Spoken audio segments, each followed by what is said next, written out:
Okay, so Sweden didn't have much of an influence in the New World. They did have some areas that they tried to establish there in Delaware and parts of New Jersey, but very short-lived. Virginia and North Carolina were some of those first settlements by the English. There in North Carolina, Roanoke has been talked about earlier. Is hey, they tried and established a place, and then it became kind of this lost in history. So we have the Chesapeake Bay area. This is what would have been a map and charted as the best that they could do at that point in time around 1607. As you can see here, all that area in Virginia, you see the Powhatan Indians off to the left, and some of those other settlements, but there's a large amount of Indian towns in this area at 1607. And later on, we'll just kind of see how that changed over time. This is, again, one of the maps that you would have seen early on in the orientation as they would have tried to chart out those different places and going up and down the James River and trying to find a place for the English to settle. Again, another map depicting the area in Virginia and the Chesapeake Bay area. And then there's another picture of it from that orientation. So the British are coming, the English background. So much like the Spanish and the French, they all wanted the piece of the, say it together, pie, right? We talked about that. Right? They wanted a piece of the wealth of the world. Okay? And so Queen Elizabeth sent out many of her sailors, or fine sailing people like Sir Francis Drake, to antagonize the Spanish. At this point, in around the 1600s, the Spanish Armada had been defeated by the English, so the navy for the English was the most powerful navy in the world. Also during this time, Shakespeare is writing his plays in London.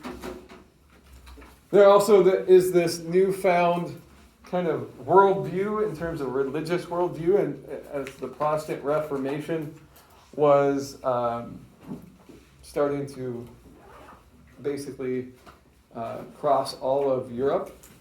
Okay? And so new denominations were forming: Presbyterians, Puritans, Methodists. This would pave the way for some of those separatist groups, like the first Pilgrims, that left their country, left Europe, left England, because they didn't want to practice the Church of England's way of religion. They wanted to practice something else. Okay? And they wanted to separate from the teachings of the Anglican Church.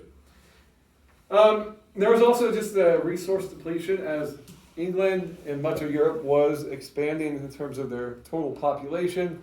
Their resources were diminishing. So they had to look elsewhere to replenish those resources.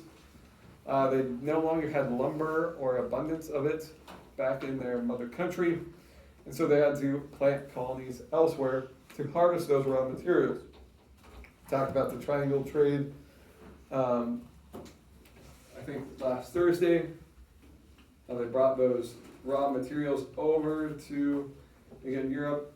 Again, those were things to benefit those people there. And they were able to do so and be a presence, I guess, a colonial presence because of their navy and military as well. Some of those early explorers that paved the way for the rest of the English settlements was John Cabot. We talked about this Italian school of sailors that ultimately came out of there and served for other countries. So John Cabot was an Italian navigator. He was really one of the first people to claim that area for the English, all the way up into Canada. Sir Francis Drake, another the Queen's favorite people, English sea captain and a privateer, so he knew his way around the boat and the battlefield. Was the first English person to circumnavigate the globe. Unlike Ferdinand Magellan, Drake was actually able to make it all the way around the world without dying. Other explorers are Sir Walter Raleigh. He was in charge of being the first person to plant a colony in the New World, and he did so in North Carolina. He didn't stay there the whole time. He actually went back to England, and so his records still exist, and he wasn't one of the people that were lost, a part of that group. But he led the first English group to colonize America. Had a group of people that he brought with him to make sketches of the region, maps of the region. So John White is a part of that group, and we'll look at some of the sketches that he had, very intricate and detailed sketches of wildlife and things that they saw that they wouldn't have seen anywhere else in the world.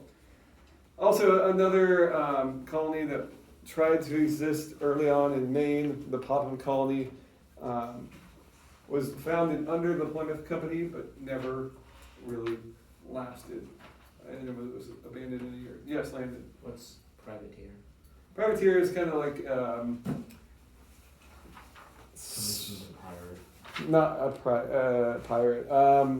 Just someone that is skilled, like a skilled Navy person, I guess, and has skill in the Army, but for obviously on a boat, on a Navy sea. So here's what John White would have sketched: the sea turtle, right off the coast of Roanoke. It looks pretty real. It's almost like someone could have taken a picture of that. A flying fish, right? Land crab. This maybe make you hungry. Want some garlic? That. Obviously, the Native Americans they would have encountered, and so he drew pictures of them and their rituals. Fish fry, one of the first fish fries in the New World. And then again, lost colony Roanoke, there south, in the southern parts, I guess, of the picture there. And then Jamestown colony, which we know is the one that actually lasted. So the Jamestown settlement arrived in around 1607. The people came up to Virginia and landed in Virginia in 1607. They were established by the Virginia Company. So to understand how that works, a bunch of people with a lot of money came together, right? And they have this business. And they want the rewards and the wealth from the New World. And so they are paying for people that are willing to go over there and work the land and be a part of the colony. They are paying their way over, and then they will reap the benefits since they sponsored those trips and they are part of that company. All the wealth that comes back to them is going to basically make them even more wealthy. So that's how these colonies really began, was because investors wanted to become even more wealthy. Therefore, they, again, established these companies. So for them, as someone that was investing, they had very low risk because they weren't actually going to the New World, and a very high reward. Now the people that went over there was the opposite, very high risk and a low reward. Other things that they were trying to do is trying to outdo the Spanish. At this point in time, in the 1600s, where were the Spanish throughout the United States? What places were they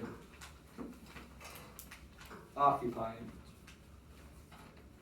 Anyone remember from those maps that we've seen and the areas we've talked about? Where were the Spanish? Landon, where was someplace? What was one place? Wasn't it like Florida? Yeah, they were already in Florida. Where else in the United States were these Spanish? Yeah, Davis. Louisiana. Yeah, down, French were kind of in Louisiana. More so.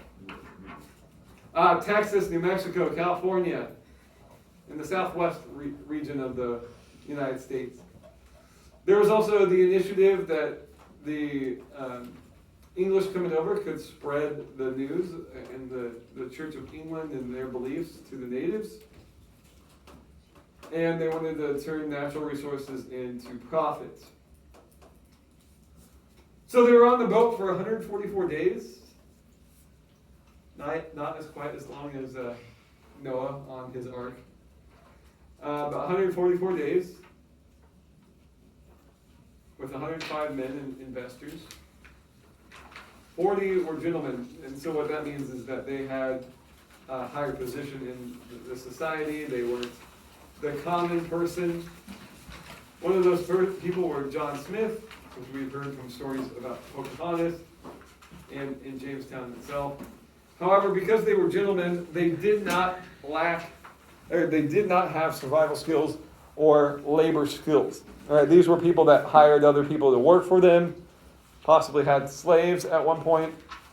And so that was an issue.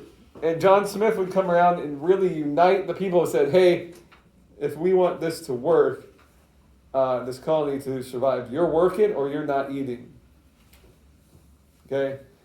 So he united them in a way that kept the colony somewhat stable. So out of those men that were there originally, only 65 remained after 3 years. Again, that terrible winter from 1609 to 1610 did not help that. There's the Godspeed ship in Jamestown, Virginia. Portraits, Captain John Smith. So again, a little bit of what we know about him. So he was a farmer, he was a soldier, he was a part of the Virginia Company. He was mutinied at one point and then freed. Pocahontas saved his life. He was going to be killed by Powhatan, and she intervened and stepped in, saved his life. I fell in love with happily ever after. No, it's not. Not the Disney story. Right, explored and mapped the Chesapeake Bay region. He was the first to coin the area as New England. He was captured by French pirates and then later died at the age of 51, 15 years later. Yes, sir? What is mutiny? Mutiny is being betrayed by your crew. Yeah.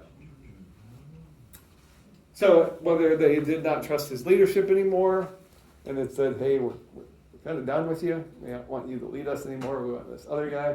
Or they just straight up abandoned him. So some of the areas that he would have had to map out, you can kind of see just the terrain and what it will look like just to maneuver. Again, a very swampy type area. More of those maps, again, that would have been in charge of creating. There's Jamestown on the map.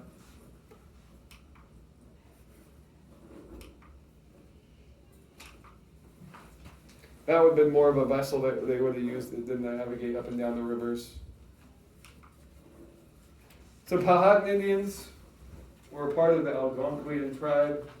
They're in Virginia, coastal Virginia. The Monacan Indians were nearby, were the rival Indian group. Altogether, these Powhatan Indians made up of 30 tribes and around 15,000 people. Around 1607. The Chief Powhatan traded with the English.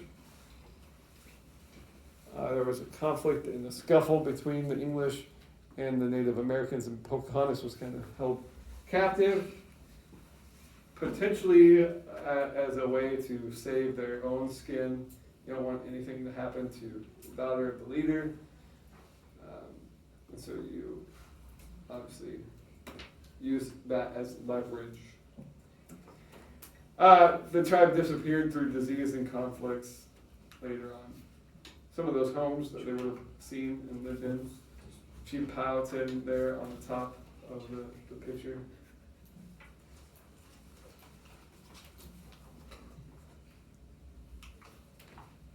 '1607, 1670. And we have a picture of how many Indian tribes there were, beginning of 1600s. By the latter part of the 1670s, very scarce. They had been removed to other places by the encroachment of the English. Spread out, died out. There's Jamestown Island.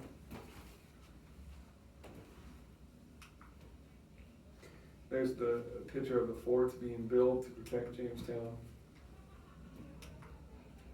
Some of the earlier colonial homes, churches.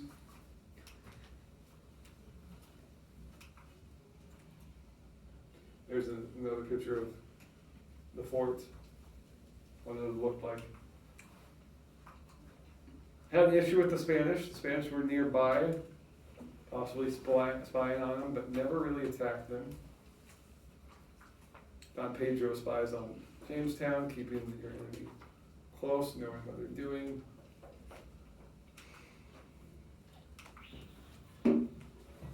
So Jamestown's not doing very great. It wasn't very successful early on.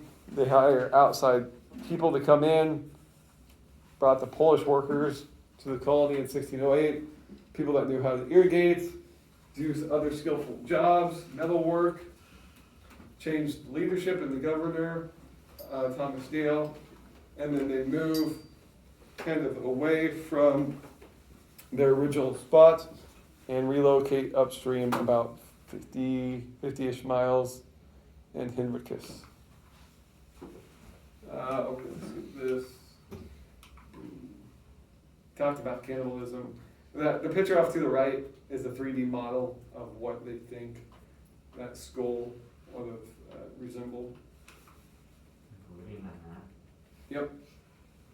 But it was cemented into her actual physical structure of her head. So the second English settlement, 50 miles up the James River. Got a hospital, got a college. They used to grow tobacco there. And that's where Pocahontas was converted to. So Pocahontas was what we believe to be the first English person or Native American converted to Christianity. John Rolfe arrives and marries Pocahontas. And they start to cultivate tobacco, and that was the only thing that really saved this colony from extinction, is that they had a crop or a product that they could send back to the homeland. And so it became known as leafy gold, their cash crop. They went there in search of actual gold, came back to find a very addictive leaf that people like to smoke in pipes. So tobacco is still around and planted in places on the East Coast. It's a little bit more regulated today by the government because of its addictive substances. So never had gold, never found gold. Check that out at the bottom part of that list there. So it became the number one export in the United States by 1618. 20,000 pounds of tobacco was being exported in 1618. By 1640, 1 million pounds, and by the turn of the century, in the 1700s, 28 million pounds of tobacco.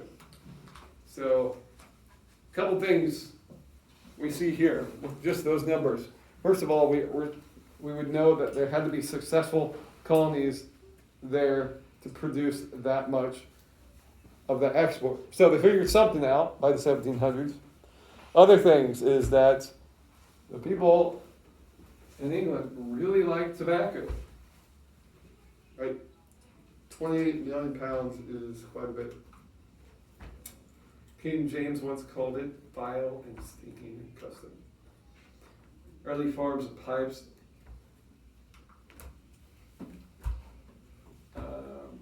So the post-tobacco boom, John Smith returned to England. 1610. This would have been after that terrible winter, with only 65 remaining. They did some organization at the Virginia Company. Jamestown is ultimately abandoned as settlers established their plantations. Williamsburg becomes then the capital of the region there in Virginia. Here is the House of Burgesses, one of the first, or the first representative assembly in the United States. People voting for their leaders went there in Virginia. Some reenactments going on here. Glass work, still colonial Williamsburg. Blacksmith working there, Queen. And then here are some sites that people have went back to in Jamestown to excavate the area. So they have different grave sites that they've been working on and other things to just kind of unearth what formerly was Jamestown colony. So that you can see that they're obviously taking some time to try to find those artifacts that were left.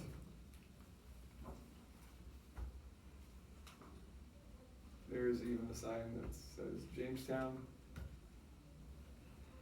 Maybe an early necklace. You can see a cross there, cross shape. Other beads, scissors, thimble, musket balls, fish hooks, arrowheads, right, keys and dies. So yeah, the Plymouth Plantation, that's where we're going to stop for today. We'll continue to talk about the English and their impact in the Americas. Hey, just remember for tomorrow, answer those questions along with your reading.